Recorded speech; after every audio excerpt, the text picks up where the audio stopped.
Bueno, pero ya Hola, estamos. Pablo. Ujú. Pues, vamos entonces a comenzar con eh, la clase, con la sesión del día de hoy. Aquí tienen ustedes la nota número de la página número 9. Ustedes tienen ya también las notas. Bueno, vamos a concluir entonces con la proposición que estamos estudiando. El último inciso únicamente nos faltaba. Como siempre les pido que si hay alguna pregunta, pues ustedes me interrumpan para que yo pueda aclarar la duda que se tenga. Entonces, bueno, para demostrar el inciso E, procedemos de la siguiente manera. No olviden que lo que queremos demostrar es que existe un C en A, tal que la integral de f sobre A es igual a la imagen de C bajo F por el contenido de A. Eso es lo que nos dice la última parte de la proposición. Entonces, bueno, la función es acotada, vamos a llamarle m minúscula al ínfimo de la imagen de abajo F, m mayúscula al supremo de la imagen de abajo F. Muy bien, vamos a tomar una partición arbitraria de la celda cerrada A. Si utilizamos el corolario de la proposición 1, entonces tenemos lo siguiente. M minúscula por el contenido de A es igual a M minúscula por la sumatoria de los contenidos de las subceldas. Eso es claro porque recuerden ustedes que la suma de los contenidos de las subceldas es el contenido de toda la celda. Aquí ya no dije quién es H, pero está claro porque es la notación que hemos usado anteriormente, que H es la colección de subceldas de A determinadas por la partición P. Entonces el contenido de A lo podemos reemplazar por esta sumatoria. Ahora, esta M, siendo una constante, la podemos colocar dentro de la sumatoria. De ahí esta igualdad. Ahora bien, eh, esta desigualdad es muy clara. ¿Por qué es muy clara? Bueno, porque M es el ínfimo de la imagen de abajo F y M sub B es el ínfimo de la imagen ya no de todo A, sino únicamente de B bajo F. No olviden que cada B, elemento de H, pues es un subconjunto de A. Como B está contenido en A, el ínfimo de la imagen de B es mayor o igual que el ínfimo de la imagen de todo A, que es M. De ahí esta desigualdad, ¿verdad? Tenemos entonces justificada esta desigualdad y ahora pues simplemente observamos que esta sumatoria no es más que la integral inferior de f con respecto a la partición B, ¿verdad? Ahora, ¿por qué esta desigualdad? Bueno, porque lo que tenemos en el miembro derecho de la desigualdad es la integral inferior de f sobre a, y evidentemente la integral inferior es mayor o igual que cualquier suma inferior. ¿Por qué? Porque la integral inferior de f sobre a, no olviden que es el supremo de todas las sumas inferiores. Pero como f es integrable, la integral inferior de f sobre a es lo mismo que la integral de f sobre a, y desde luego también es lo mismo que la integral superior de f sobre a, y a su vez la integral superior de f sobre a, pues no olvidemos que es el ínfimo de las sumas superiores, por lo tanto es menor o igual que cualquier suma superior, en particular es menor o igual que la suma superior de f con respecto a la fracción b. Y esta suma superior pues es menor que m por el contenido de A. Digamos que eso es algo que se verifica de manera completamente equivalente a cómo se verifica esta desigualdad que estoy aquí señalando.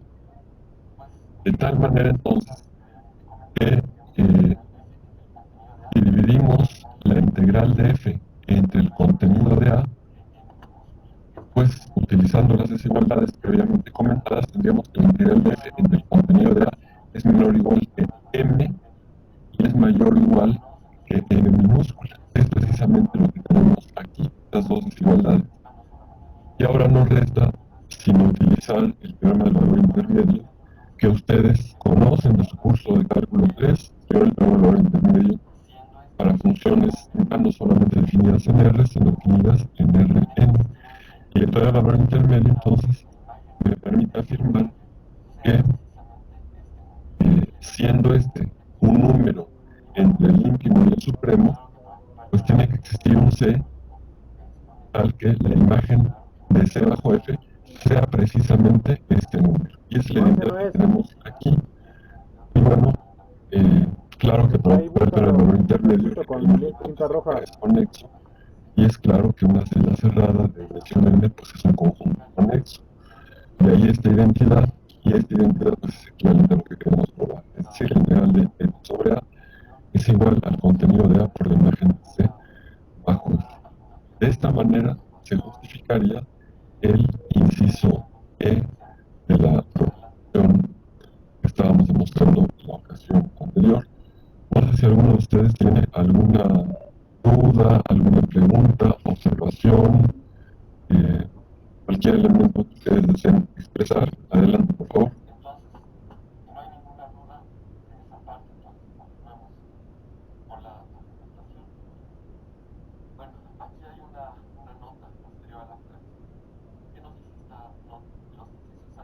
Bien, entonces, si no hay ninguna duda de esa parte, entonces continuemos con la argumentación. Bueno, aquí hay una nota posterior a la prueba. ¿Qué nos dice esta nota? Que los incisos A y B, no olviden que el inciso A nos dice que si F y G son integrables, F más G es integrable, y la integral de F más G es la integral de F más la integral de G, y el inciso B lo que nos dice es que si F es integrable, entonces cualquier constante por F sigue siendo integrable, y la integral de esa constante por F es la constante por la integral de F. De manera que los incisos A y B de esa proposición pues muestran claramente que el conjunto de funciones integrables sobre una celda cerrada dada, dimensión m, pues es un espacio vectorial. ¿Cuáles son las dos operaciones que hacen el conjunto de funciones integrales sobre un espacio vectorial? Pues la suma usual de funciones y el producto de una función por un escalar. Es un espacio vectorial sobre el campo de los reales. Y por otra parte, los mismos incisos nos permiten advertir que la función que a cada función integrable le asocia su integral, pues es un elemento del espacio dual, del espacio que acabamos de comentar. Es decir, es una funcional lineal, ¿verdad? Porque, bueno, efectivamente es una transformación lineal. Si le llamara t, digamos, a la transformación que a cada f le asigna su integral, pues tendría que t de f más g es t de f más t de g, y que t de k por f es k por el valor de f, de tal manera que esta correspondencia efectivamente es una funcional lineal en el espacio vectorial sobre el campo de los reales de todas las funciones integrables sobre una misma celda cerrada de dimensión n. Bien, ¿hasta aquí alguna pregunta, alguna observación? ¿Me escuchan todos con claridad? Sí, profesor, sí, lo estamos escuchando. Muy bien. Sí, estoy en un lugar donde hay un poco de ruido, por eso no estoy hablando muy fuerte. Está bien. De acuerdo. Pero se escucha muy bien, bro. Muy bien, muchas gracias. Bueno, entonces vamos a continuar. Ahora tenemos una definición. Tenemos ahora un subconjunto arbitrario en Rn y tenemos una función definida en tal subconjunto de Rn que tiene como dominio los reales, que por hipótesis es acotada. Estamos tomando un elemento arbitrario en el dominio de la función y también estamos tomando un número delta real positivo. Bueno, con esos elementos vamos a considerar el entorno con centro en delta y radio X. ¿Quién es el entorno con centro? El entorno con centro en X y radio delta. ¿Quién es el entorno con centro en X y radio delta? Pues es el conjunto de todos los elementos de Rn cuya distancia a X es menor que delta. Tal vez ustedes en su curso de cálculo 3 le llamaron la bola, porque así lo nombran algunos textos a este conjunto, la bola con centro en X y radio delta, o la esfera abierta con centro en X y radio delta. Le estamos llamando el entorno con centro en X y radio delta. Pero pues ese conjunto que pues, a todos nos resulta familiar. Y vamos a definir entonces la oscilación de F en ese entorno que denotaremos como lambda evaluado en delta, lambda entre paréntesis delta. ¿Cómo lo vamos a definir la oscilación de F en este entorno? Pues simplemente como la oscilación de F en este conjunto. ¿Y quién es este conjunto? Pues el entorno representado por X. Evidentemente que este conjunto es un subconjunto del dominio de F. Por eso es que puedo definir la oscilación de F en tal conjunto. No podría definir la oscilación de F en el entorno, porque el entorno no necesariamente está contenido en el dominio de la función. Pero una vez que intersecto con X, entonces lo que tengo es un subconjunto del dominio de la función. Muy bien. Pero lo primero que vamos a demostrar a continuación es lo siguiente. Aquí en este lema se enuncia una observación.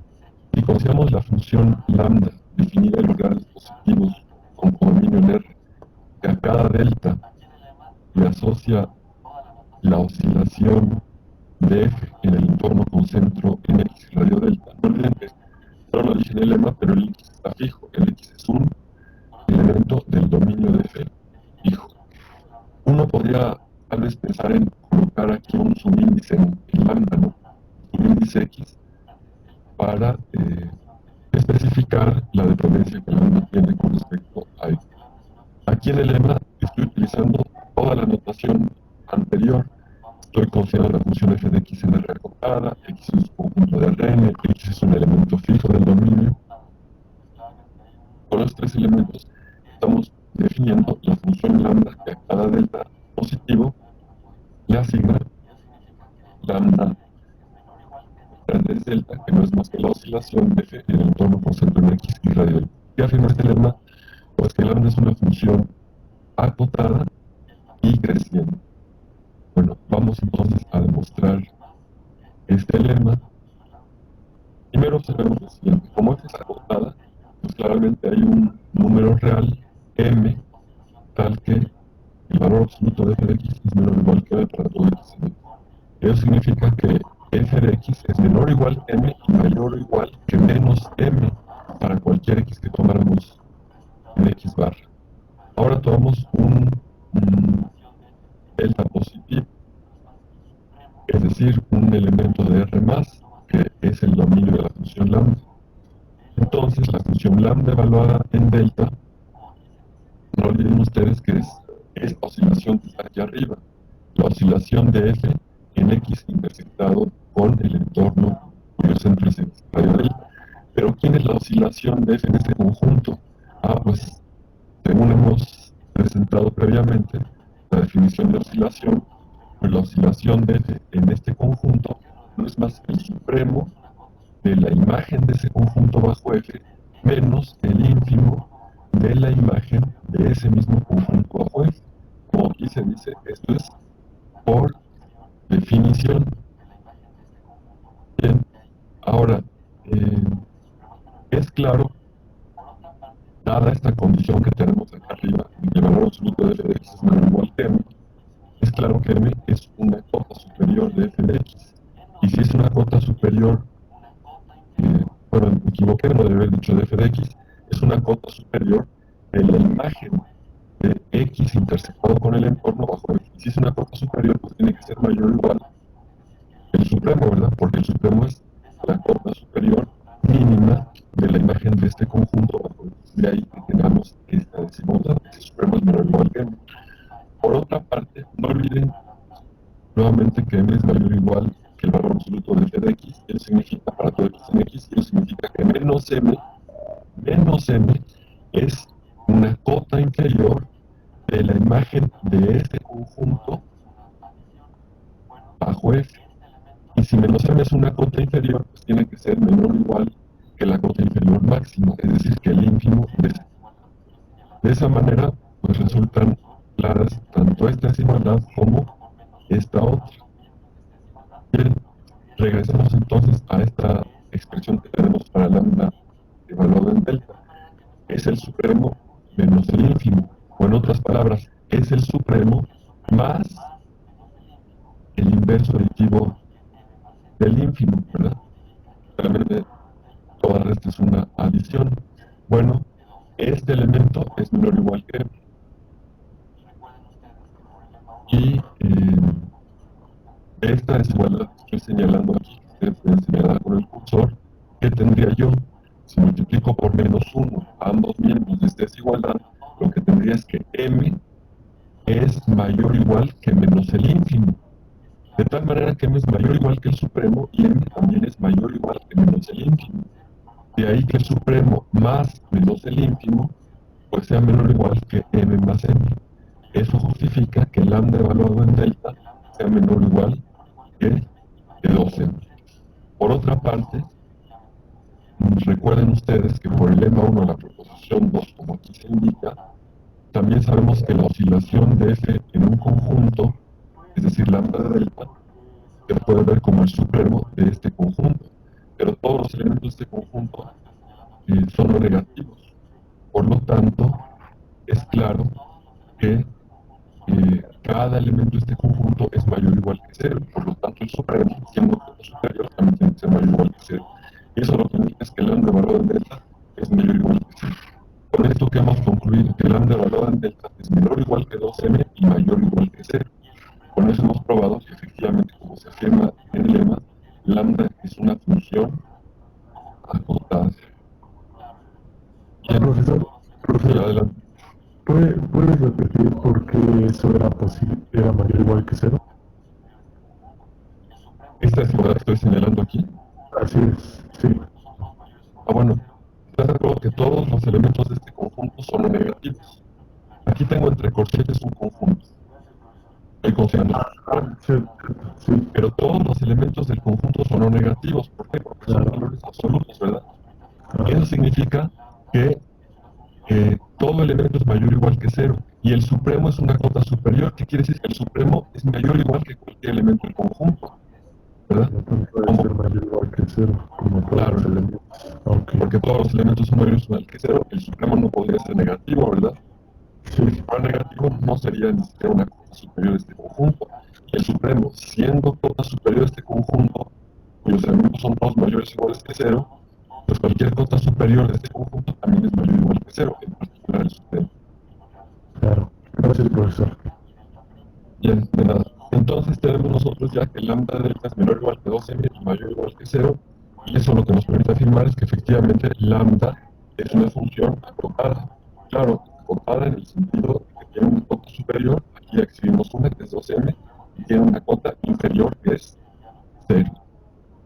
Bien, recuerden que cuando se dice acotado, se entiende que es acotado tanto superiormente como inferiormente. Ahora, para concluir con la prueba de este lema, nos resta verificar que lambda es una función creciente. Bueno, entonces tomamos dos elementos en el dominio de lambda, es decir, dos elementos en los reales positivos, delta y delta prima. Y consideremos que delta es menor o igual que delta prima. Bueno, entonces, ¿quién es lambda evaluada en delta? Pues nuevamente por el lema 1 a la proposición posterior a la proposición 2, vemos que lambda de delta es el supremo de este conjunto. Ya no tiene nada particular, es decir, es un hecho conocido por nosotros. Lambda, a su vez, evaluada en delta prima, pues es igual al supremo de este conjunto, de tal manera que esta igualdad tampoco tiene nada para ser justificado.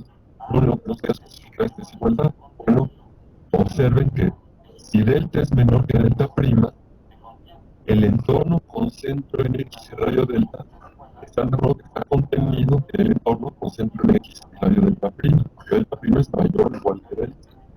Entonces, como este entorno está contenido en este otro, pues es claro que X interceptado con el entorno centro en X y radio delta está contenido en X interceptado con el entorno con centro en X y radio delta prima. De tal manera que este conjunto que tengo aquí a la derecha de la desigualdad, yo lo estoy considerando, este conjunto entre corchetes, contiene a este otro conjunto que estoy ahora señalando, ¿verdad? ¿Y qué ocurre cuando un conjunto está contenido en el otro? Pues el supremo del que está contenido es menor o igual que el supremo del conjunto que contiene. De tal manera que tenemos esta desigualdad y por eso tenemos que lambda evaluado en delta es menor o igual que lambda evaluado en delta prima, lo que permite afirmar que efectivamente lambda es una función no solo acotada, sino también creciente. Yo también quiero una. Bien, No sé si alguno de ustedes tiene alguna observación, pregunta, duda hasta aquí.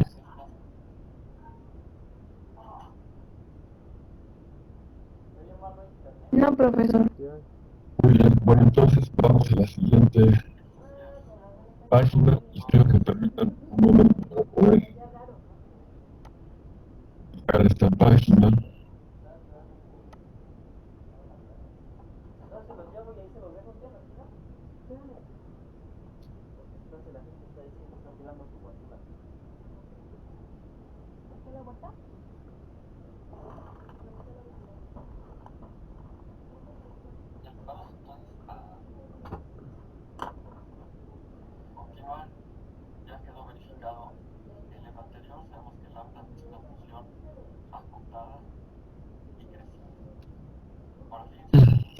Pero no es esta.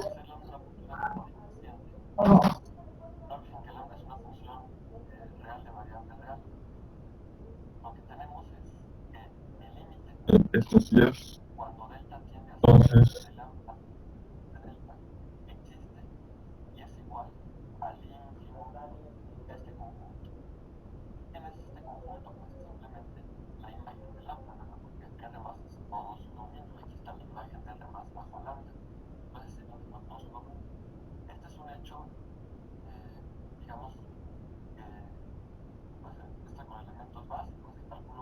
vamos entonces a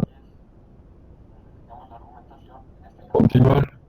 Ya quedó verificado el lema anterior. Sabemos que lambda es una función acotada y creciente. Ahora fíjense ustedes lo que se afirma aquí. Por ser lambda una función acotada y creciente, ahora dicen que lambda es una función real de variable real. Lo que tenemos es que el límite cuando delta tiende a cero de lambda de delta existe y es igual al ínfimo de este conjunto. ¿Quién es este conjunto? Pues es simplemente la imagen de lambda, ¿verdad? Porque R más es todo su dominio y aquí está la imagen de R más bajo lambda. Entonces el ínfimo de todo su dominio. Este es un hecho, digamos, que pues, muestra con elementos básicos de cálculo 1, pero para no omitir, digamos, la argumentación, en este caso vamos a justificarlo. Aquí entre paréntesis tenemos nosotros esta justificación. Bueno, primero, no olviden que lambda es acotada. Y esa acotada significa que en particular es acotada inferiormente. Y como es acotada inferiormente, pues desde luego que existe el ínfimo de este conjunto. ¿Qué significa realmente que lambda sea acotada inferiormente? Que la imagen de lambda, es decir, este conjunto que está aquí entre corchetes, es un conjunto acotado inferiormente. Y este conjunto tiene una cota inferior, pues entonces tiene una cota inferior máxima, por lo tanto podemos hablar del ínfimo de la imagen de lambda, o de la imagen de R más bajo lambda. Le estamos llamando L a este conjunto. Vamos a probar que efectivamente el límite de lambda de delta cuando delta tiende a cero es igual a L. Y es igual a L, tal como se afirma en la línea anterior. Bueno, vamos a tomar un epsilon mayor que cero. Entonces, claramente, lambda más epsilon, pues ya no es cota inferior de la imagen de lambda, es decir, ya no es cota inferior de este conjunto, ¿verdad? Porque L es la cota inferior máxima, pues ningún número mayor que L es cota inferior, lambda más epsilon es mayor que L, por lo tanto no es cota inferior de este conjunto. Bueno, ¿pero qué significa que L más epsilon no sea cota inferior? Pues que no es menor o igual que cualquier imagen bajo lambda. Entonces tiene que existir un elemento en el dominio de lambda, llamémosle H, tiene que existir un H en R más, tal que lambda más epsilon ya no es menor o igual que lambda en H, sino mayor, ¿verdad? Eso por no ser L más epsilon cota inferior o la imagen de lambda. Bien, ahora, como lambda es creciente, fíjense bien, como lambda es creciente, ¿qué ocurre si tomo otro elemento en R más, es decir, un sigma mayor que cero, pero menor que H? Ah, bueno, entonces, si sigma es menor que H, en particular es menor o igual que H también. Pero L no olviden que es el ínfimo de este conjunto. Como es el ínfimo, tiene que ser menor la imagen de sigma bajo lambda, ¿verdad? Que la imagen de sigma bajo lambda es un elemento cuyo ínfimo es L. Muy bien, pero por ser creciente, lambda, evaluado en sigma, tiene que ser menor o igual que lambda evaluado en h, porque como decía, sigma es menor que h, y ser menor que h implica que es menor o igual, entonces se cumple esta condición. Y lambda evaluado en h es menor que L más epsilon. Bueno, pero si es menor, también desde luego puedo escribir que es menor o igual. De esa manera, que tengo yo? Tengo que resten L aquí, resten L aquí y resten L aquí. Entonces, lo que tendría que restar L aquí me queda 0. Aquí me queda lambda evaluado en sigma menos L. Y acá me queda solamente epsilon. Por eso tengo que 0 es menor o igual que lambda evaluado en sigma menos L menor que epsilon. Ah, pero claro que menos epsilon es menor o igual que 0, ¿verdad? Bueno, de hecho, aquí debería haber escrito que es estrictamente menor. Disculpen, este signo de igualdad sí habría que haberlo omitido. Menos epsilon es estrictamente menor que 0. Entonces, yo que tengo aquí que lambda evaluado en sigma menos L es menor que epsilon y mayor que menos epsilon. Ah, pero eso es equivalente a lo que está escrito aquí abajo, ¿no? Que no lo comento. Es equivalente a que el valor absoluto de lambda en sigma menos L es menor que epsilon. Hemos mostrado entonces que para cualquier sigma elemento de R+, que satisfaga esta condición, fíjense que esta es la única condición que satisface sigma. Si está en R+, si sigma está en R+, esto resulta equivalente a esto, ¿verdad? ¿Quién es el valor absoluto de sigma menos 0? Pues es sigma, simplemente, ¿no? Como sigma es mayor que 0, el valor absoluto igual a sigma mismo, por eso decía que para esta condición, para todo sigma en R+, cumpla con esto, es decir, que cumpla con esto, se cumple esta desigualdad. Y acaso no por definición. Sería como nuestro delta, ¿no? El H, por así decirlo, hablando Claro, de la notación de límite. exactamente, solo que como ya había ocupado la letra delta, pues entonces ocupa la letra H. La definición por definición este indiano significa más que exista para todo epsilon mayor que 0, exista un H mayor que 0, tal que la distancia entre lambda de sigma y L sea menor que epsilon, siempre que la distancia entre sigma y 0 sea menor que H, ¿verdad? De esa manera hemos probado que efectivamente este límite existe y es igual a este ínfimo. Bien, si no hay ninguna pregunta, continuemos. Vamos a presentar el concepto de oscilación de F en un punto. Aquí les voy a pedir nuevamente una disculpa. Este X no es X mayúscula, esta es una X minúscula. Seguimos con la notación previa. F es una función de X mayúscula a los reales acotada. X minúscula, que sí aparece aquí, es un elemento de X mayúscula. Vuelvo a decirlo, no es aquí X mayúscula, es X minúscula. Por favor, si ustedes tienen sus notas, corríjanla. Se define la oscilación de F en X minúscula, En ningún sentido tendría que decir la oscilación de F en X mayúscula, porque eso ya lo definimos, ¿verdad? Ahora estamos definiendo la oscilación no en un subconjunto del dominio ni en todo el dominio, estamos definiendo la oscilación en un punto del dominio. Esa es la diferencia de esta definición con las que ya conocemos. Entonces decimos que se define la oscilación de F en X minúscula, que la vamos a denotar de esta manera, como oscilación de F en un punto, simplemente como el límite cuando delta tiende a 0 de la oscilación de F en el entorno con centro en X grado de delta. A medida que delta está haciendo cada vez más pequeño, pues el límite tiende a 0. Esta definición, observen ustedes que requiere de lo que previamente acabamos de decir. Previamente hemos dicho que este límite efectivamente existe y que es igual a este ínfimo. De tal manera que la oscilación de f en x, pues realmente no es más que el ínfimo de la imagen de lambda o la imagen de los reales positivos bajo lambda, ¿verdad?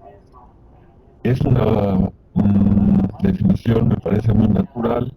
Ya tenemos lo que es la oscilación en un conjunto y ahora queremos definir la oscilación en un punto. Fíjense que en principio uno no podría definir la oscilación en un punto, pero lo que no sería siempre cero. A ver, pongan por favor atención en lo siguiente. Imagínense que aquí yo pusiera corchetes al lado derecho y al lado izquierdo de esta x minúscula. Entonces lo que tendría es la oscilación de f, no en x, sino la oscilación de f en el conjunto cuyo único elemento es x. ¿Quién sería la oscilación de f? Para eso no necesito desde luego ninguna definición nueva, porque el conjunto cuyo único elemento es x, desde luego que ese sí es un subconjunto del dominio de f. Entonces, con la definición que ya tenemos para la oscilación de f en un subconjunto de su dominio, ¿quién sería la oscilación de f en un subconjunto de su dominio? ¿Quién sería?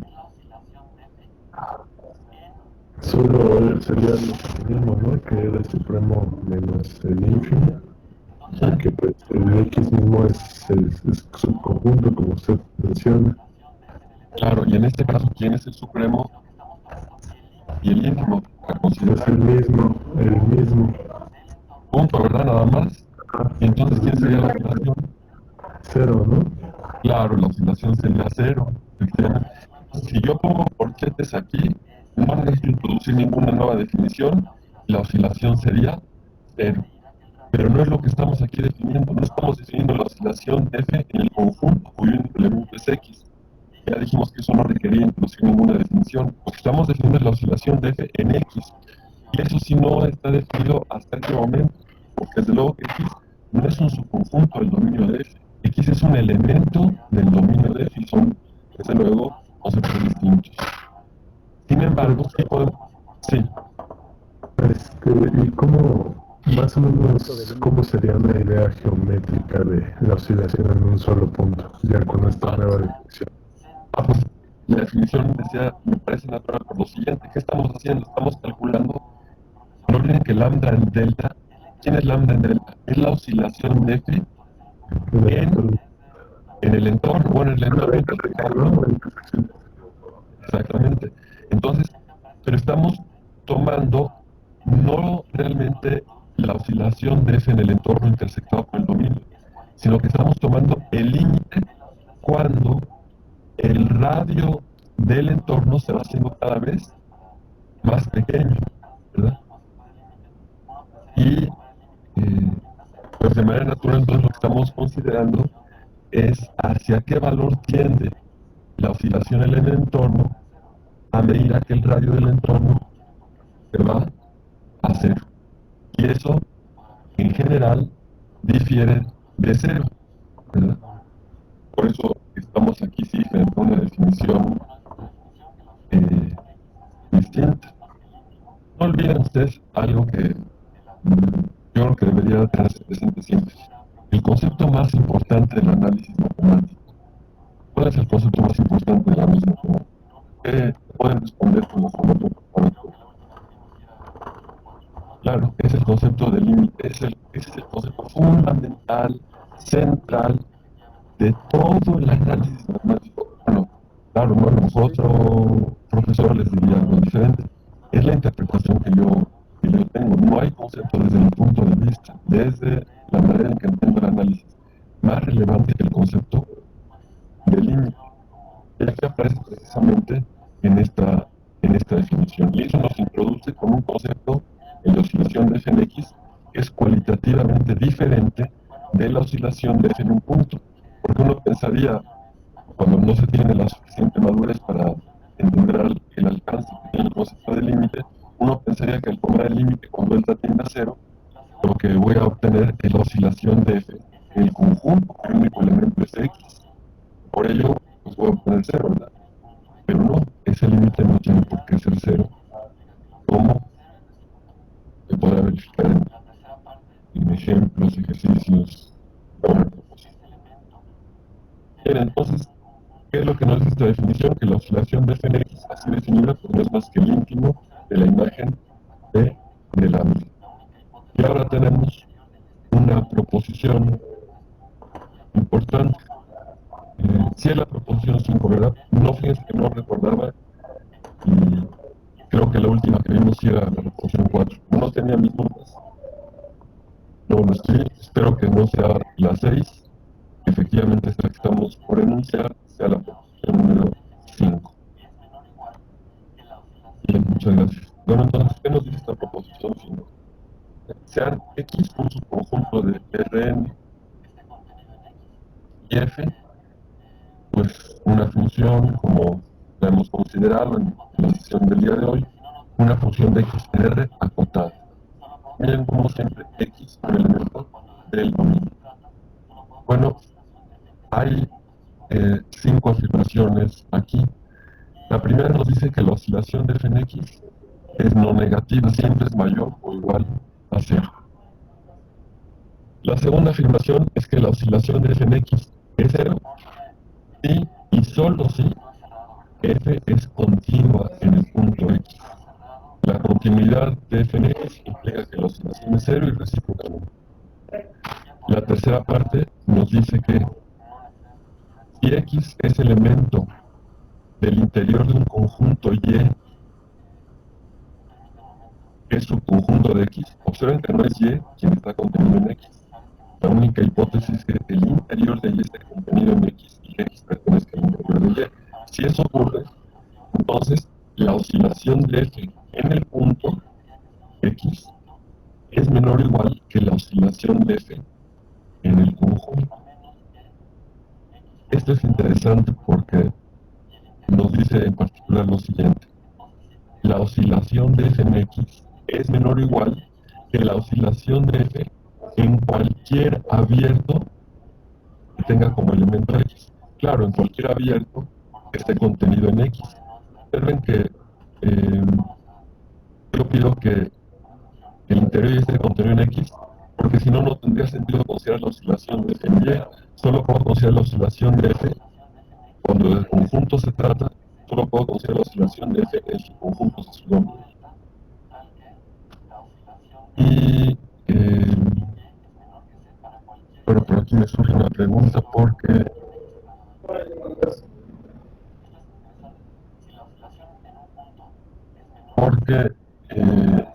x no es cerrado, ¿verdad? X no es cerrado y entonces Y podría ser cerrado, pero no necesariamente estuviera contenido en X. Bueno, les pido también aquí, me permiten un momento, vamos, ahorita que avancemos sobre la prueba, a precisar este enunciado, porque hay algo en este enunciado que no es correcto. Insisto, porque para que yo considere esta oscilación, Y tendría que ser un subconjunto de X, a menos que X fuera cerrado. Si X fuera cerrado y el interior de Y está contenido en X, entonces sí tendría la certeza que Y también está contenido en X. Pero si X no es cerrado, no puedo afirmar que Y esté contenido en X, por lo tanto, puede no estar definida esta oscilación. Vamos a revisarlo con atención ahora que pasemos a la prueba de esta parte. ¿Qué nos dice la cuarta afirmación? Nos dice que si la oscilación de f en x, punto x, es menor que c, entonces hay un número positivo delta tal que la oscilación de f en y es menor que c para cualquier y en el entorno con centro en x y radio delta. Esto es interesante.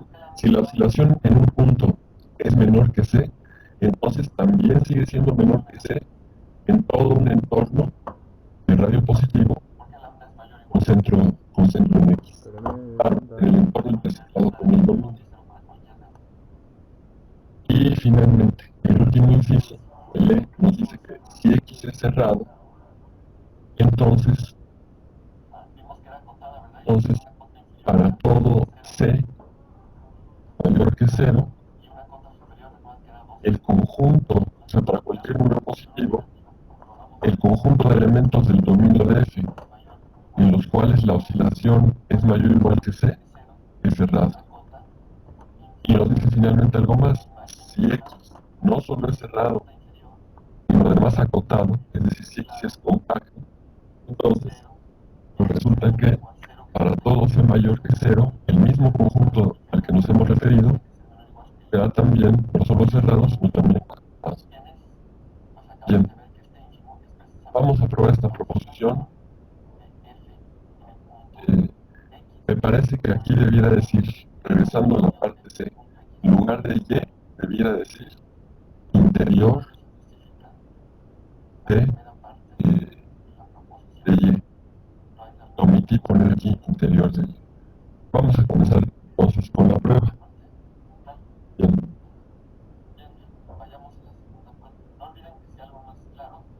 Bueno, por ser F una función no negativa, lambda, perdón, ¿por qué lambda es no negativa? ¿Qué nos puede decir por qué lambda es no negativa? ¿Por qué lambda es mayor o igual que cero?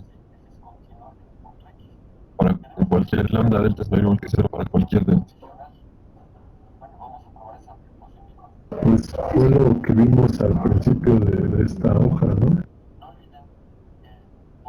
Vimos que era acotada, ¿verdad? Y una cota inferior era cero, ¿verdad?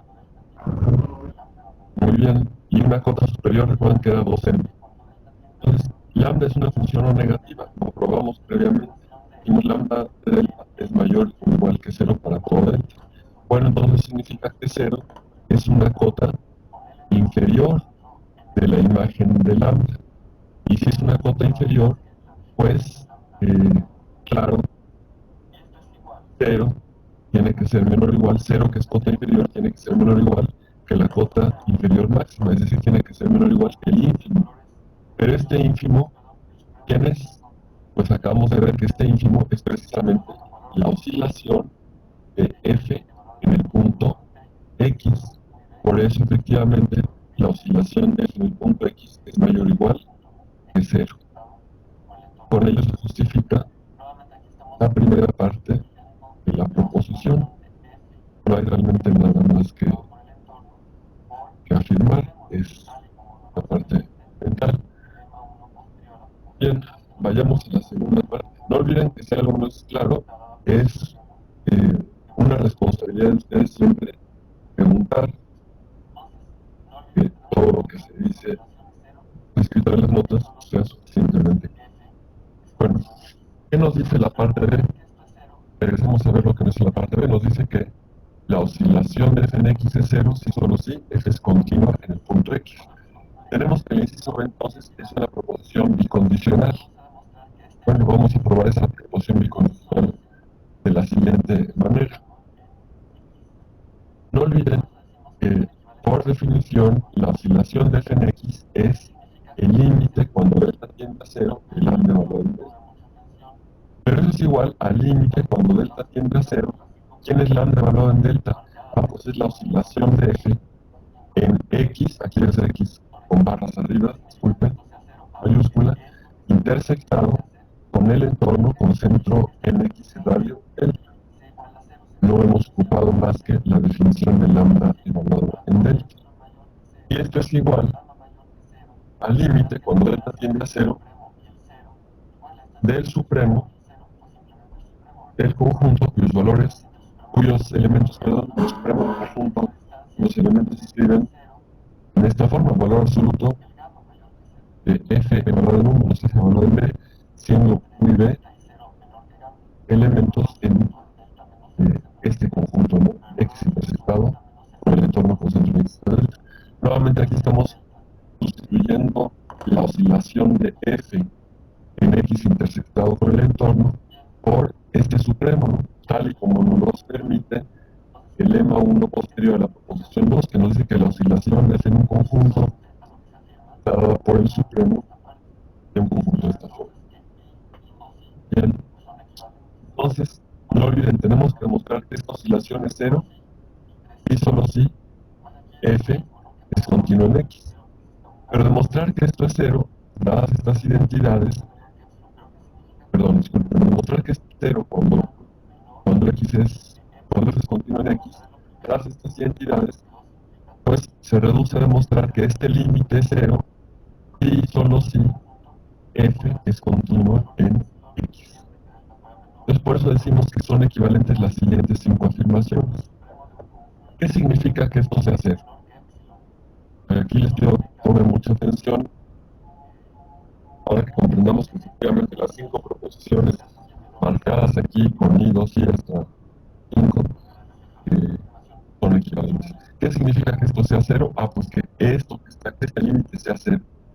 ¿Pero qué significa que este límite sea cero? Que este límite sea igual a cero según la definición del límite, pues significa que para todo epsilon mayor que cero exista un gamma mayor que cero, tal que la distancia entre este supremo y el cero. ¿Y cuál es la distancia entre este supremo y el cero? Pues simplemente el supremo, ¿verdad?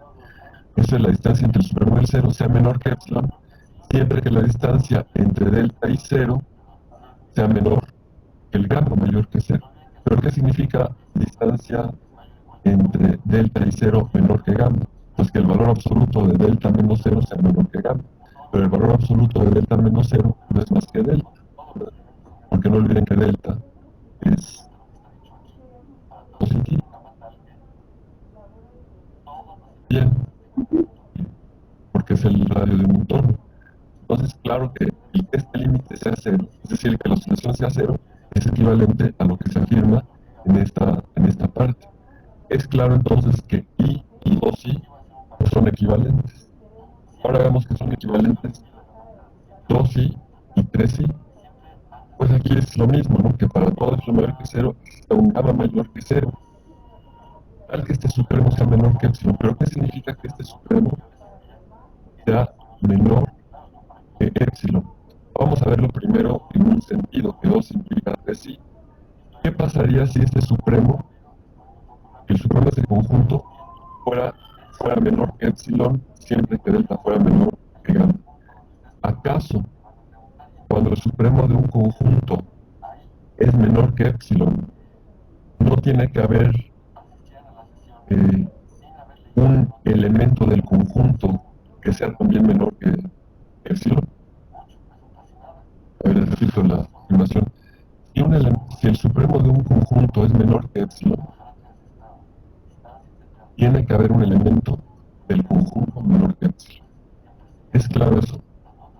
Más bien varios elementos, ¿no? ¿O me estoy confundiendo?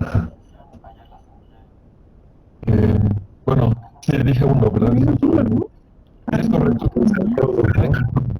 Tienen que ser, si el supremo es menor que epsilon, todos los elementos tienen que ser menores que epsilon, perdón. Claro, porque no olviden que el supremo es cota superior, es mayor o igual que todos, ¿verdad? Y si el supremo que es cota superior es menor que epsilon, pues claramente, como todos los elementos son menores que el supremo es menor que epsilon, pues entonces todos los elementos son menores que epsilon, ¿verdad? Y es precisamente lo que está dicho aquí. Para todo epsilon existe un gamma tal que todos los elementos de este conjunto sean menores que epsilon. Por eso el absoluto de f de 1 menos f debe ser menor que epsilon si u iba a estar en x, y desde luego delta es menor que gamma, tal y como pide acá. Miren, aquí voy a hacer un paréntesis. Siempre es importante, yo les pido de la manera siempre más atenta, que siempre antes de la sesión ustedes tengan ya, pues, con claridad cuáles son los elementos de las notas que yo les envié que no fueron suficientemente claros, ¿no? Para que los pregunten. Por eso, a lo mejor estoy hablando un poco rápido, pero estoy asumiendo que ustedes ya han leído las notas y que en cualquier momento, al llegar al punto donde ustedes tuvieron una duda, me van a preguntar y entonces yo me tendré que detener ahí. Si ustedes asistieran a la sesión sin haber leído las notas, la verdad es que la sesión no les va a aportar mucho, pues, o casi nada. La única forma de que, aún con estas dificultades que tenemos, tener que trabajar a través de esta distancia, etcétera, pueda rendir algún fruto, pues siempre se lean las notas. Y por eso mi compromiso es que las notas siempre les van a llegar un día antes de la sesión. Ayer las envié, pues a lo mejor un poco tarde, pero sí las envié. Yo decía, bueno, aquí el supremo es menor que epsilon, entonces eso implica que todos los elementos son menores que epsilon. Y claro, es recíproco, ¿no? Si todos los elementos son menores que epsilon, pues también el supremo del conjunto es menor que epsilon. De ahí la equivalencia entre 2i y 3i. Sin embargo, claro que esta equivalencia se puede escribir con toda rigurosidad, explícitamente, incorporando cada uno de los elementos en la argumentación. Aquí en la nota simplemente afirmé que son equivalentes, que estoy dando verbalmente los argumentos. Bien. Ahora vemos que son equivalentes 3i y 4. Bueno, aquí fíjense que dice para todo es menor que 0 existe un delta mayor que 0, tal que la distancia entre estos métodos es menor que epsilon si U y B están en este conjunto. Primero, que 3i implica 4i. Bueno, pues eso sí es claro, ¿no? Porque ¿qué me dice 3i? Que existe un gamma y basta que yo tome delta menor que gamma para que esto pase. Entonces, efectivamente, pues yo tomo gamma es mayor que 0, yo podría tomar como delta gamma sobre 2, por ejemplo, ¿no? Entonces delta sería mayor que 0. Como delta es menor que gamma, yo dije delta es gamma sobre 2, pues entonces esto se cumple, porque es lo que está escrito aquí arriba, ¿verdad? De tal manera que 3i pues implica sin ninguna dificultad a esta proposición 4i. Ahora, ¿por qué 4i implica a 3i? ¿Quién de ustedes podría argumentar, hacer el esfuerzo por argumentar con precisión por qué si se cumple lo que está escrito aquí, entonces también se cumple 3i?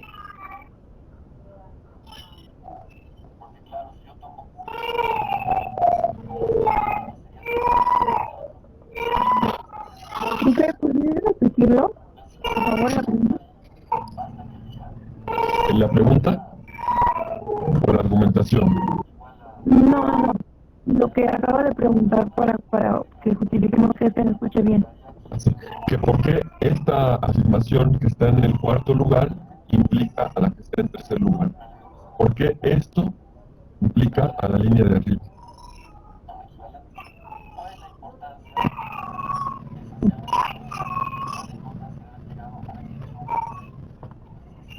Alguien que haya leído su nota, que la haya estudiado y que haya pues, verificado con claridad.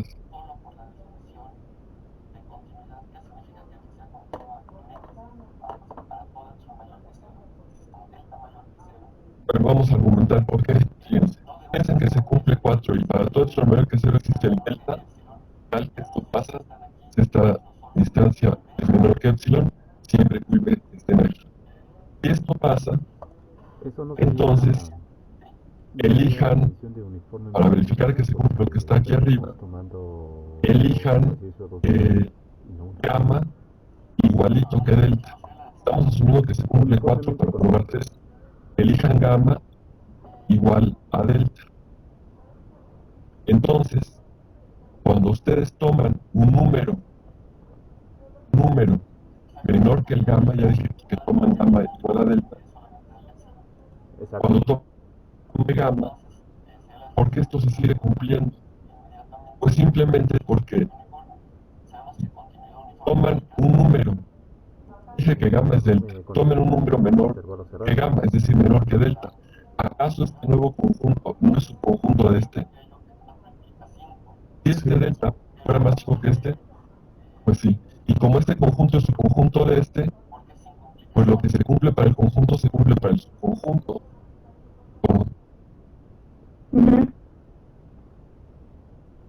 Porque claro, si yo tomo U y B aquí, como este conjunto sería subconjunto de este otro, pues el U y B también estarían acá y por lo tanto esto se cumpliría. Entonces si yo parto de 4i, basta que elija gamma igual a delta. Y ya después tomo un número más chico que ese gamma, el conjunto que quedaría aquí sería un subconjunto de este.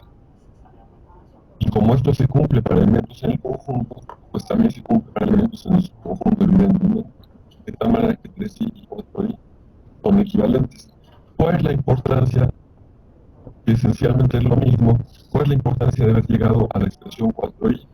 Pues es que si ustedes se fijan, de 4i ya resulta claro que f es continua en x, solo por la definición de continuidad. ¿Qué significa que f sea continua en x? Pues que para todo epsilon mayor que 0, existe un delta mayor que 0, tal que la distancia entre f, no de u, sino f de x y f de b, sea menor que epsilon. Ya no si u y b están aquí, sino solo si b está aquí, ¿no? Pero esto se cumple, sí.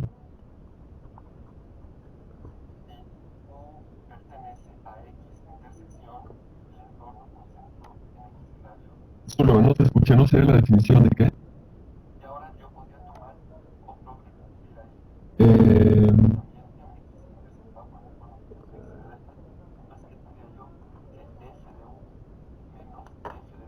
Sí, exactamente, porque el delta no dependería del punto, ¿verdad? Dependería solamente del epsilon. Y entonces, si hay la definición, es una forma de verlo inmediatamente, es la definición de continuidad uniforme. Sabemos que continuidad uniforme implica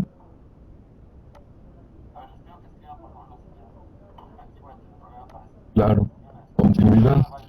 Entonces, de ahí obtendría yo que 4 implica 5. Pero ahora, ¿por qué 5 implica 4 en este caso?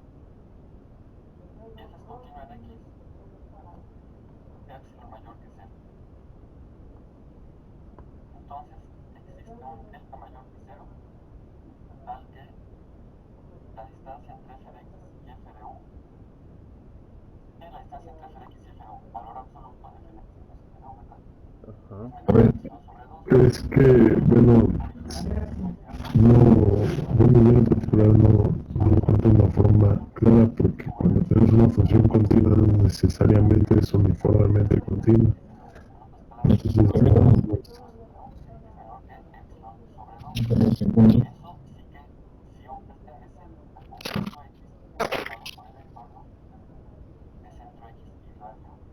Si es continua, ¿qué significa que sea continua en x?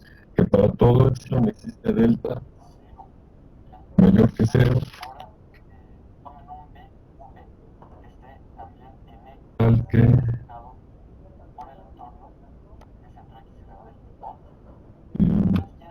la distancia entre f de x y f de u, podría yo pedir que fuera menor que epsilon sobre 2. Disculpen, me estoy escribiendo un momento. Si f es continua en x, entonces puedo decir que para todo epsilon menor que 0 existe un delta mayor que 0, tal que la distancia entre f de x y f de u es menor que epsilon sobre 2. Si u pertenece a x intersección, el entorno con centro en x y radio, delta. Y ahora yo podría tomar otro b que estuviera ahí, b que estuviera también en x intersectado con el entorno con centro x y delta. Entonces, ¿qué tendría yo?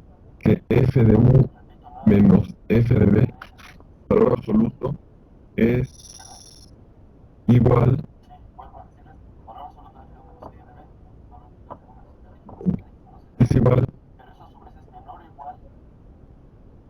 puedo sumar y restar f de x. A ver, les pido que escriban por favor lo siguiente. Aquí voy a tener un problema para escribir. Si una disculpa, tuve varios problemas ahorita para iniciar la clase. Voy a pasar esta hoja a, a un programa donde pueda escribir, pero les pido que escriban lo siguiente.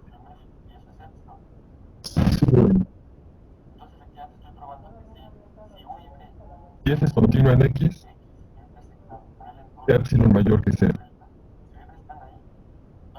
Entonces, existe un delta mayor que 0, tal que la distancia entre f de x y f de u, que la distancia entre f de x y f de u, valor absoluto de f de x menos f de u, ¿verdad?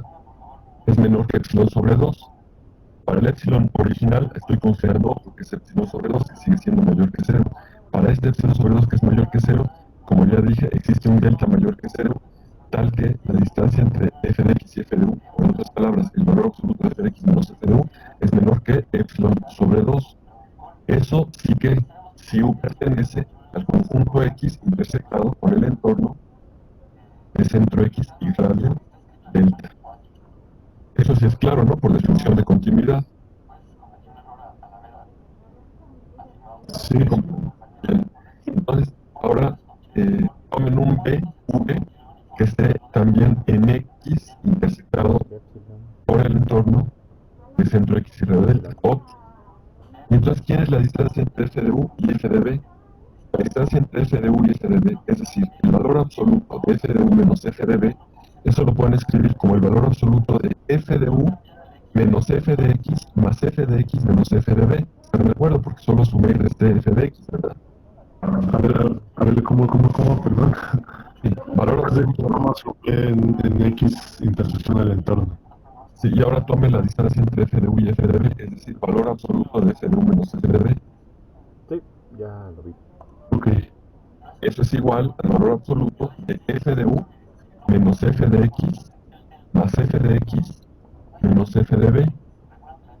Porque, repito, nada más resté y sumé f de x. ¿Verdad? Sí, vuelvo a decirles, valor absoluto de f de u menos f de b, valor absoluto de f de u menos f de x más f de x menos f de b. Pero eso a su vez es menor o igual, por propiedades del valor absoluto, eso es menor o igual que el valor, la desigualdad del triángulo, el valor absoluto de f de u menos f de x más el valor absoluto de f de b menos f de x, ¿o no? Ahí queda epsilon medios más epsilon medios, ¿no? Y queda epsilon medios más epsilon medios, y eso es epsilon. Sí. Entonces, efectivamente, estoy probando que sí, si u y b son elementos de x intersectado con el entorno del centro x y radio delta, si u y b están ahí, entonces la distancia entre f de u y f de b es menor que epsilon. ¿Están de acuerdo? Sí, profe. Sí. Bueno, ¿qué nos dice esto? Pongan por favor mucha atención, pongan. De esa manera 4 implica 5. Realmente 5 no es continuidad uniforme, porque si 5 fuera continuidad uniforme, entonces pongan mucha atención. Si 5 fuera continuidad uniforme, lo que queremos demostrando aquí, con lo que les pedí que escribieran, es que continuidad implica continuidad uniforme. Y sabemos que continuidad sí implica continuidad uniforme en un compacto, pero aquí no es compacto, ¿verdad? De tal manera que lo que está escrito en la parte 4, yo pues cometí un error al haber afirmado que lo que sugirió un compañero era correcto. 4 no es continuidad uniforme. ¿Cuándo se tiene continuidad uniforme? Cuando delta únicamente depende de quién. De epsilon. De epsilon. Y aquí delta no depende de epsilon, porque fíjense que es para todo v, pero que están en x y el entorno con centro en x y radio delta. Bueno, yo ¿verdad? había tomado... Yo cambiar el x, no necesariamente es útil ese delta. delta. Continúa en x, entonces... ¿Me explico? Cualquier u que cumpla que x menos u es menor que delta. Sí. Entonces me interesa mucho bueno, el compañero f de planteó x, f de que u va a ser el menor que 4 era delta. continuidad uniforme, Y ahora para observe que demostrar realmente 4 no es continuidad uniforme. 4, lo que fui es tomar 2 puntos. Y lo ves, compañero, que U y b planteaste tales eso. que cumplan que x menos u sea menor que delta y x menos b sea menor No es que delta. continuidad uniforme. Entonces, Yo dije, sí, sí es continuidad uniforme. Y con dice, lo sí, que no, pero no es continuidad uniforme, se porque ve que el la delta, distancia de b a insisto, u va a ser no menor es que la suma independiente de la de distancia x. que hay de Recuerden que la x a definición u de continuidad uniforme es que para todo esto y exista tomamos un el delta mayor como que delta 0, medios, que entonces solo ya depende de vemos de epsilon. que Y aquí no, aquí b esta a distancia es u menor va que a ser menor delta epsilon, medios pero no para y cualesquiera en u y esta b, van a sino completar para nuestro cualesquiera u y modelo. b que están en el dominio, pero también en el entorno con centro en x y radio delta. Y yo cambiar el x, pues no necesariamente el delta me sería útil. Entonces, 4 no es continuo uniforme. Y hemos visto entonces que 5 implica 4. Ustedes ya lo escribieron, yo les pedí que lo escribieran, les dije que podían escribir. Y en forma completamente análoga se verifica que 4 implica 5. Si quieren, lo digo, ¿no? ¿Por qué 4 implica 5? Porque vean que esta desigualdad f de u menos f de valor absoluto menor que epsilon se cumple si u y b están aquí. ¿Acaso x no también está en este conjunto, en esta intersección? Sí, Entonces, sí. en lugar de u, yo podría tomar un x o no.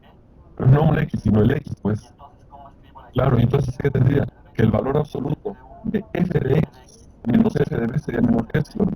Eso lo puedo escribir a partir de 4, porque 4 me dice que eso ocurre, que esta desigualdad se cumple siempre que u y b estén aquí, y en particular x también está aquí. ¿Por qué? Porque pues está en el entorno, es el centro del entorno, y también x por hipótesis está en el dominio de la función, ¿verdad?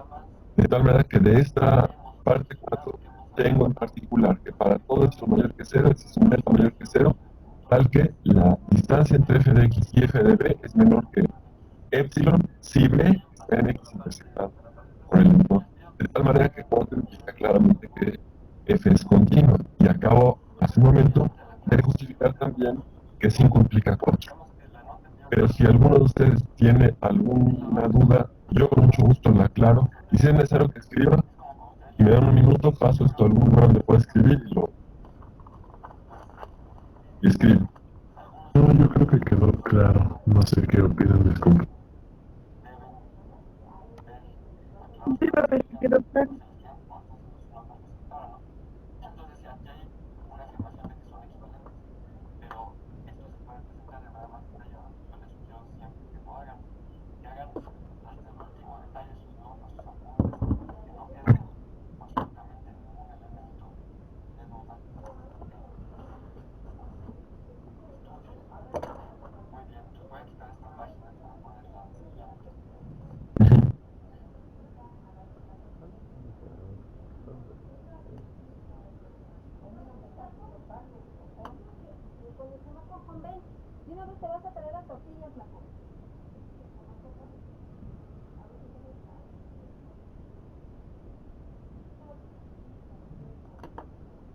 Exactamente, nada más que no es tomar delta medios, es tomar epsilon medios, porque recuerda que hay que tomar no la distancia entre u y b, sino la distancia entre sus imágenes, queremos que sea menor que epsilon.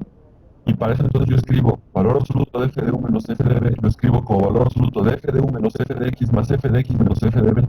Ocupo la desigualdad del triángulo y entonces lo que me permite 4 es decir que para todo epsilon tomo el epsilon mayor que 0, pero luego tomo epsilon medios. Para ese epsilon sobre 2 existe el delta mayor que 0, tal que esto va a ser menor que va a ser menor, pero siendo continua,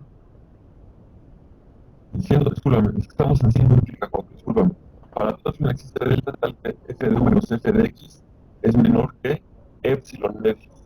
Y entonces, ¿cómo escribo la distancia entre f de u menos f de b? Como la distancia entre f de u y f de x más la distancia entre f de x y f de b, cada una de esas dos distancias es menor que epsilon medios, por lo tanto su suma es menor que epsilon.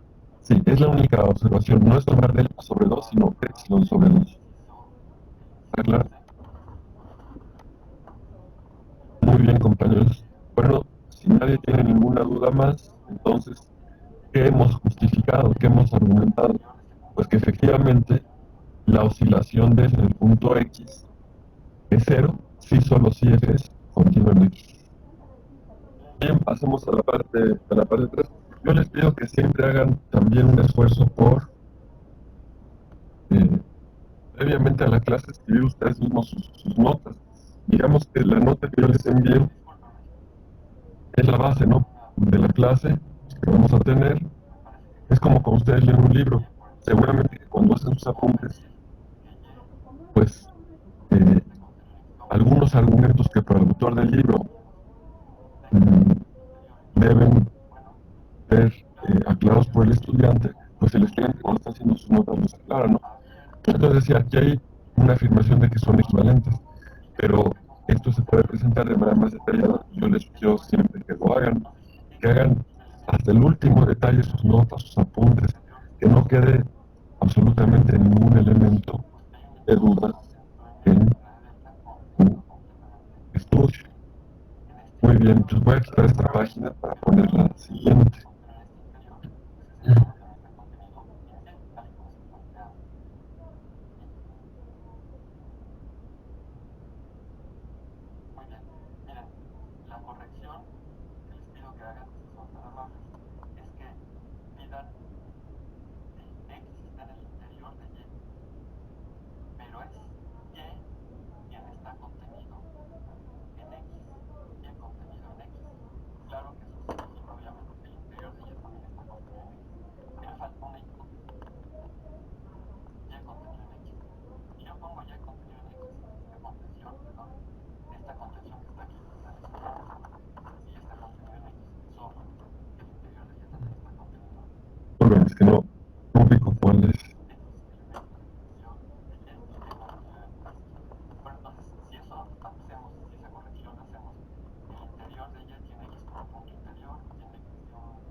tenemos entonces ahora la prueba del inciso C.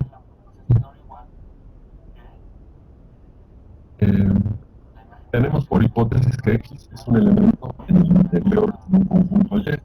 El interior de ese conjunto Y está contenido en X.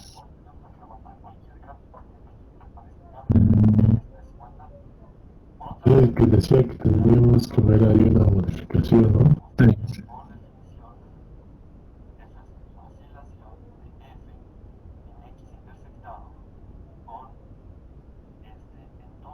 Y discúlpenme, falta una modificación y ahí me parece que cambiar aquí Y por el interior de Y o pedir que Y sea el que esté contenido en X. Vamos a ver la argumentación y lo definimos. X elemento es interior, entonces, bueno, claro que el interior de Y es un conjunto abierto, evidentemente es un conjunto abierto. ¿Y qué significa que un conjunto sea abierto? Pues que todos sus puntos son interiores. Entonces X es un elemento que esté abierto, es un punto interior de este conjunto. ¿Qué significa que sea un punto interior? Pues que hay un entorno con centro en X y radio delta contenido completamente en este interior. Muy bien, pero claro que si el entorno está contenido en este interior, pues ese entorno también está contenido en Y, tal y como se plantea aquí.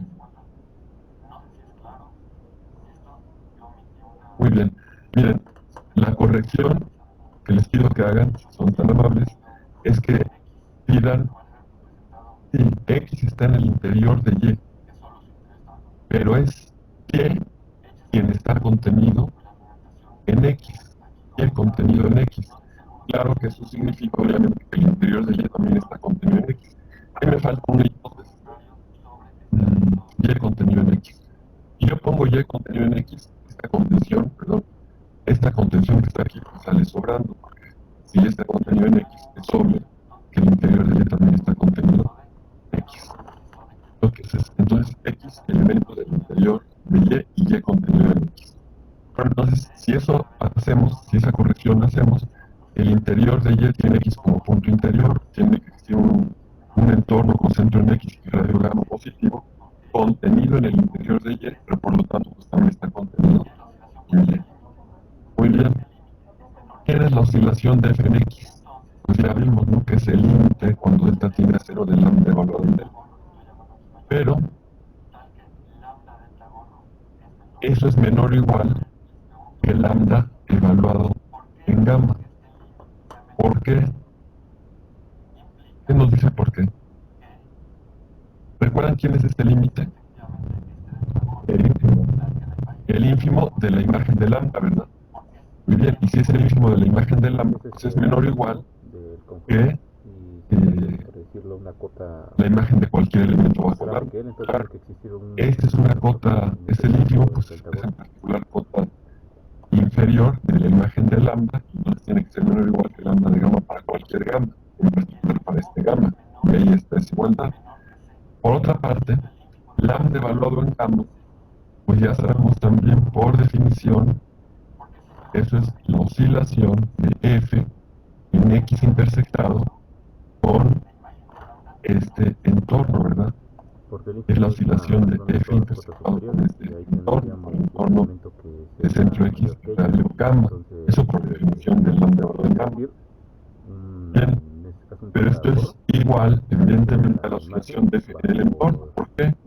Pues porque el entorno ya está contenido en X, ¿verdad? De tal manera que esta intersección no es más que el entorno mismo. Y como el entorno está contenido en Y, eso ya lo probamos desde que presentamos el concepto de oscilación hace varias sesiones. Mayor o igual. La oscilación de f en este conjunto es menor o igual que la oscilación de este en este otro, dada esta contención. Cuando un conjunto está contenido en otro, y ambos están contenidos en el dominio, la oscilación en el conjunto contenido es menor o igual que la oscilación en el conjunto que lo contiene. De ahí esta desigualdad. No sé si es claro. Si esto yo omití presentación más precisa de la función, debería haber dicho y contenido en X, en lugar de haber presentado que solo su interior estaba contenido en X. Hecha esa corrección, con la argumentación es la que hemos aquí comentado. No sé si alguno de ustedes tiene alguna pregunta, alguna observación, duda o comentario sobre este inciso C.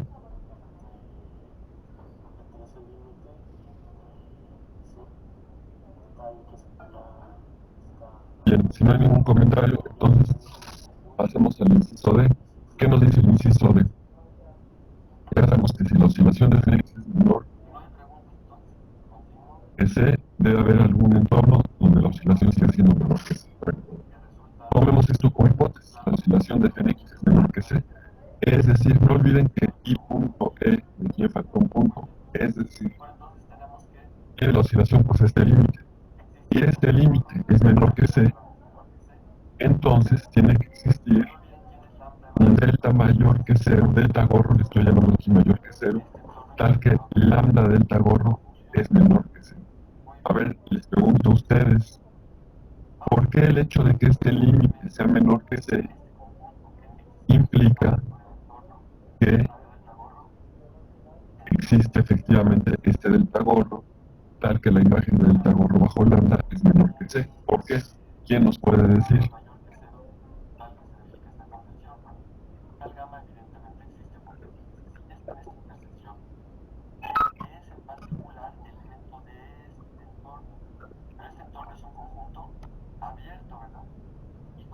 Efectivamente, este es el ínfimo.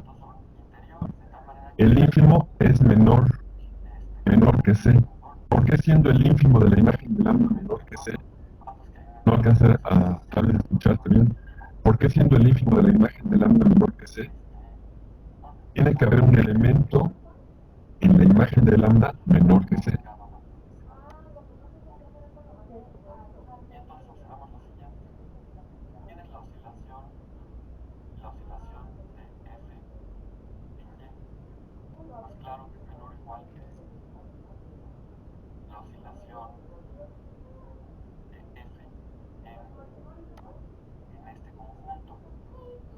Los demás que piensan de lo que dice su compañero. A mí me surgió una duda. Necesariamente el C tiene que ser positivo, ¿no? Porque el ínfimo, creemos que era menor o igual a cero, ¿no? No, mayor o igual que cero. Sí. Y así es. Tiene que ser positivo.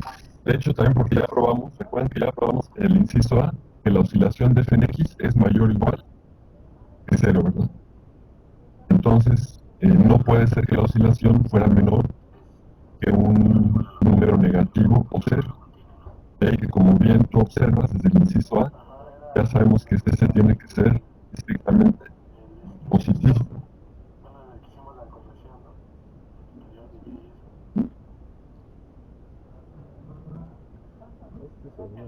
Pero pues sí, sí tienes razón lo que dice el compañero, no más que nada porque la desigualdad es estricta, entonces no está, no lo toca pues por las propiedades del ínfimo, ¿no? Hay un elemento entre, entre ese límite y entre C, tal que ya está ahí o sea que ya pertenece en el conjunto y se sigue manteniendo menor que C. Bien.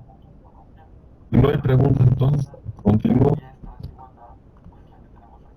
con hechos, digamos, que resultan claros a partir de los conceptos elementales de Dios desde cálculo 1, ¿no? De ínfimo supremo.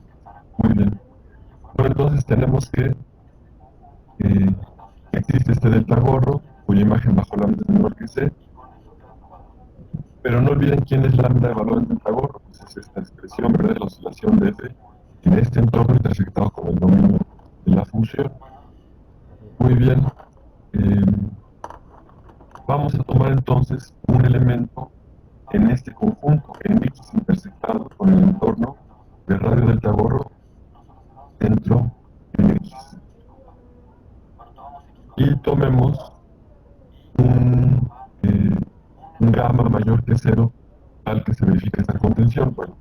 tal gamma evidentemente existe, porque si está en esta intersección, que es en particular elemento de este entorno.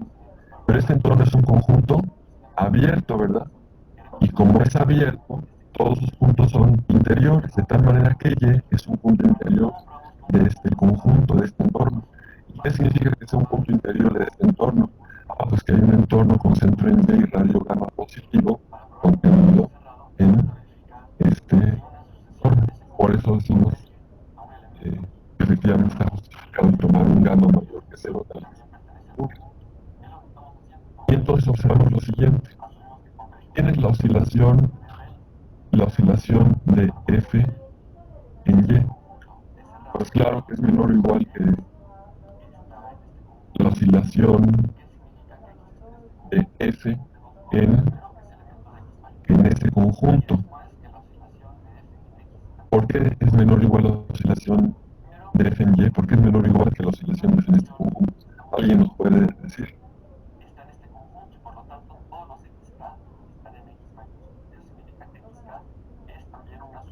No tenía que ver con una de las proporciones que ya vimos, una de las anteriores, una de los ejercicios anteriores. ¿Cuál?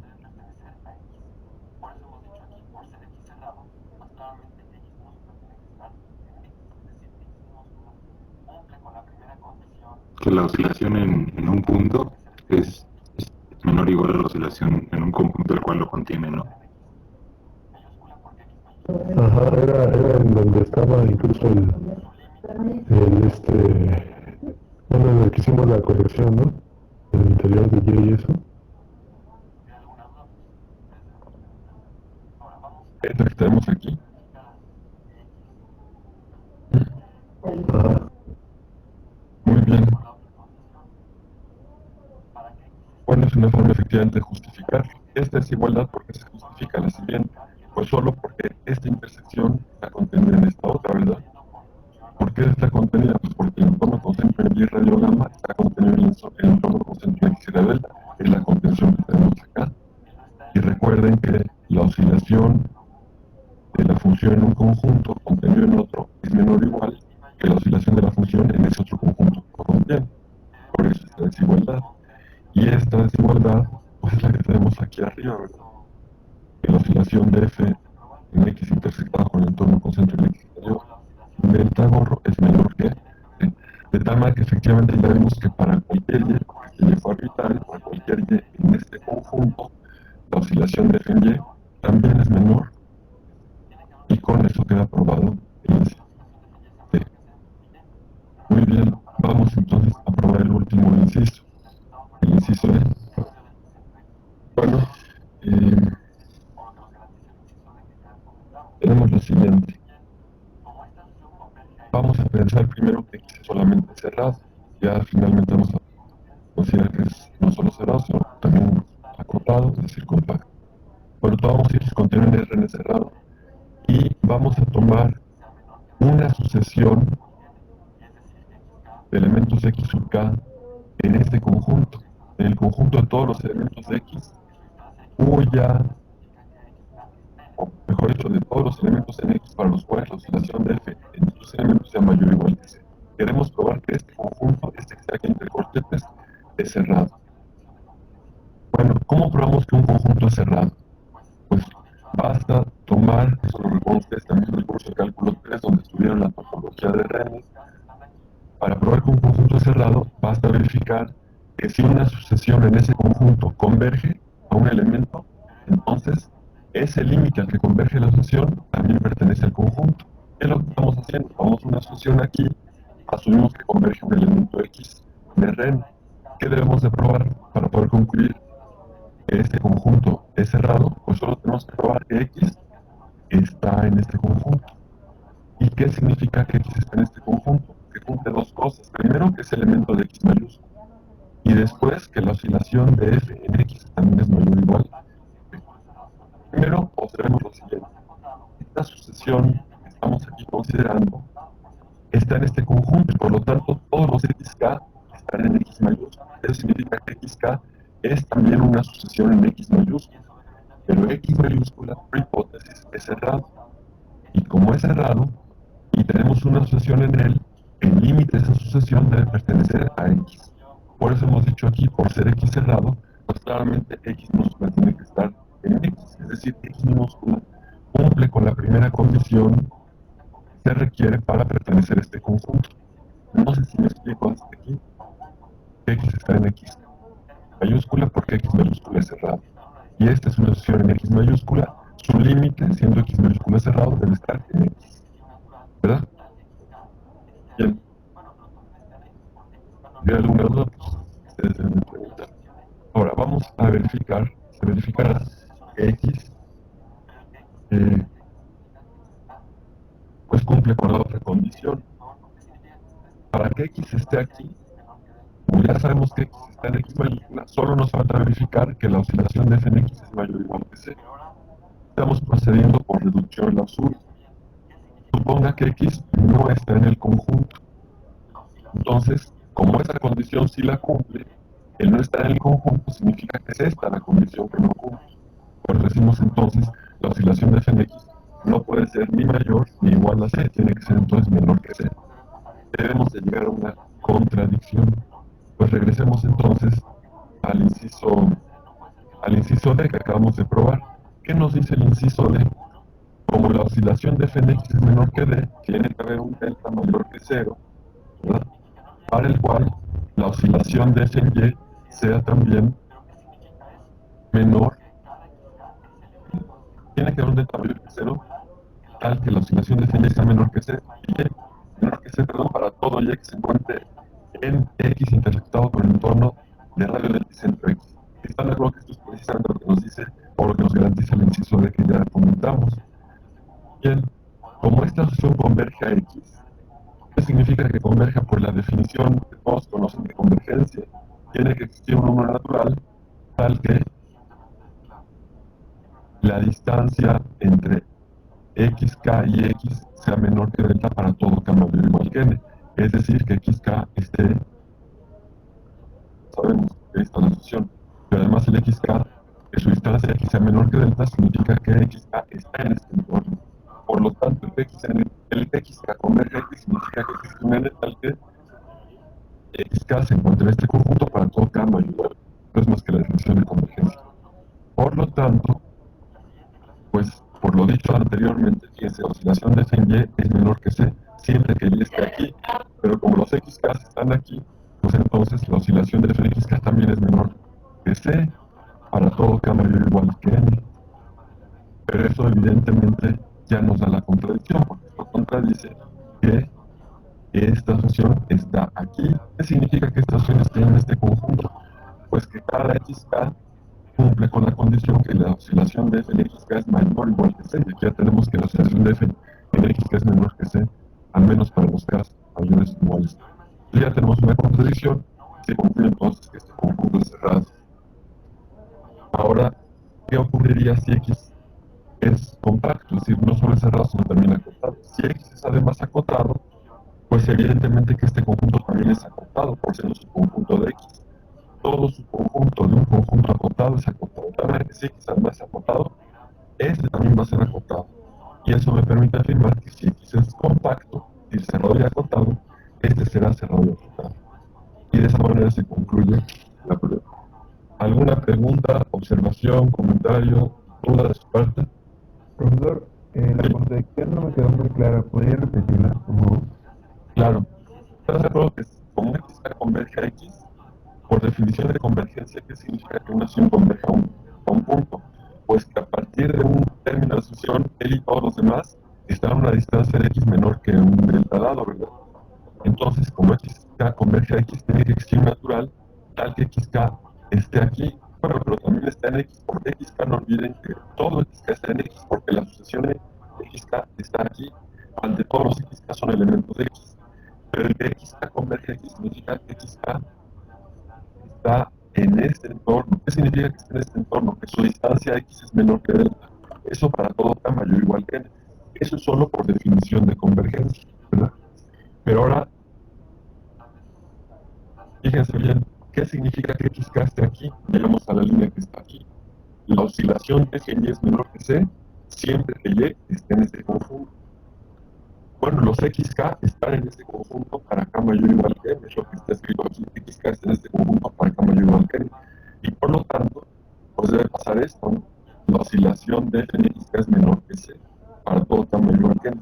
Pero eso no puede ser que la oscilación de F en algún punto de la sucesión, en ninguno, sea menor que C. ¿Por qué? Porque la asociación está en este conjunto.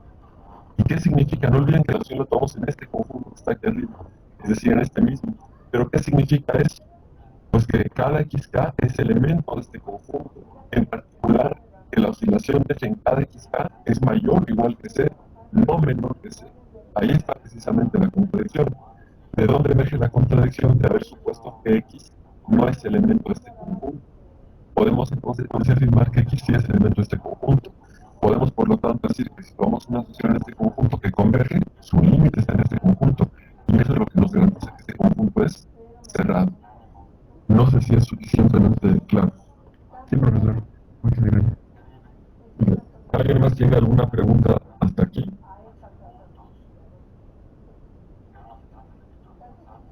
Bien. Les envío una tarea, ¿verdad? Sí, tienen todos la tarea. Creo que tienen 7 ejercicios nada más la tarea. Entonces, Por cierto, ¿cuándo se entregaría? les voy a pedir que hagan la tarea. Les voy a dar otros. La siguiente clase les voy a dar otros ejercicios sobre estos temas que estamos viendo. Ahorita les digo sobre la tarea cuándo se entregaría. Esperaría también la siguiente clase ver un teorema que es importante, ¿no? Un teorema de Lebesgue. ¿Qué nos va a decir el teorema de Lebesgue? Nos va a decir que si ya probamos que si una función es continua, entonces es integrable. No hemos probado el recíproco, ¿verdad? No hemos probado que si es integrable sea continua. Y eso no es cierto. Una función puede ser prima integrable y no necesariamente será continua. El teorema siguiente, no voy a comenzar porque es un teorema que sí requiere de mayor tiempo. Es un teorema muy, muy importante. ¿Qué dice el teorema de Lebesgue? Dice, una función, como hasta ahora no definida una celda cerrada A, dimensión M, en podominio R acotada, es integrable si y solo si el conjunto de elementos de su dominio en el que no es continua tiene medida nula. Recuerden que ya al inicio definimos lo que es un conjunto de medida nula. Entonces, si tiene medida nula, el conjunto de puntos de discontinuidad será integrable. Y si es integrable, también podemos garantizar que el conjunto de puntos donde no es continua puede no ser vacío, pero tendrá medida nula. ¿Qué significa que tenga medida nula? Que puede ser cubierto por una colección de celdas, tales que la sumatoria de todos los contenidos o la serie formada por los contenidos es menor que esta. Claro, dado cualquier opción podemos encontrar la correspondiente cubierta. Y ese teorema es muy importante. Bueno, vamos a ver ese teorema, otras proposiciones también elementales, y yo esperaría que pudiéramos estar aplicando un primer examen parcial en principios de noviembre, tal vez la primera o segunda semana de noviembre. Y bueno, esta primera tarea, con los estudios que les voy a dejar en la siguiente sesión, pues les pediría que los entregaran en una semana, ¿verdad? Y aquí quiero detenerme en hacer un comentario. Varios alumnos han manifestado que se les dificulta el trabajo en equipos, de que están trabajando con sus compañeros, o me han dicho, por ejemplo, que no miran a ninguna persona porque no trabajó, que consideran injusto. Entonces, miren, esto está pasando en este grupo y en el otro grupo que tengo que atender. Y desde esta perspectiva, como han sido ya varios los comentarios, pues yo pienso que tampoco tiene sentido obligatorio, pues, el trabajo en equipos, que no tiene sentido también forzar algo que yo esperaría que se hubiera de manera natural, que hubiera disposición, que hubiera el ánimo de realmente, sobre todo en una circunstancia como la que actualmente se vive, tratar de acompañarse, tratar de avanzar juntos, pero no se trata, repito, de forzar ni de obligar, ni de que haya algunos que pues, sean los que realmente desarrollen el trabajo, etc. Entonces, les han comentado ustedes la posibilidad de que se suspendiera ese trabajo, si lo consideraban, y en función de los comentarios que se han hecho. No sé ustedes si tienen alguna, si alguien quiere extender una opinión. De ese grupo ha habido comentarios. No es que no los haya habido, los ha habido y no es un comentario.